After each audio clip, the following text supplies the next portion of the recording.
ถ่ายรูปเลยเด้อถ่ายวิดีโองามเลยเด้อ ขอบคุณหลายๆเด้อ ค่ะขอบคุณค่ะ ที่ประดังคำตึงครับก็คือว่าเป็นงานที่สมบูรณ์แบบเรียบร้อยเรียบง่ายนะครับตามเจตนารมณ์ของทางท่านพระครูสุตตะประเจ้าคุณเจ้าวาดวัดกอกเจ้าพระตำรวจที่2ประธานในส่วนนี้พร้อมทางท่านผู้ใหญ่สุริยาเวียนสิงห์และคณะกรรมการหมู่บ้านวัดกอกนะครับไปร่วมกันจัดขึ้น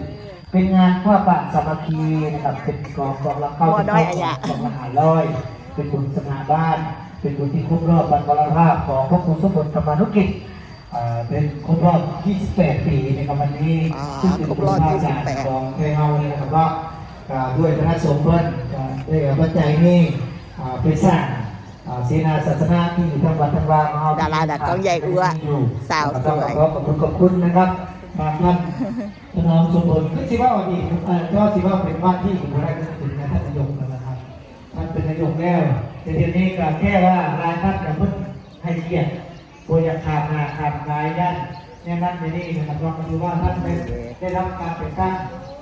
ในทิศทางประธานอบตเพื่อบูรณาการเริ่มเรียนกับผู้ที่เรียนทุกทีได้รับรองภายใน30 วันนะครับก็เพื่อให้ผู้ที่ได้ริ้วนะครับเพื่อที่จะการมาพัฒนา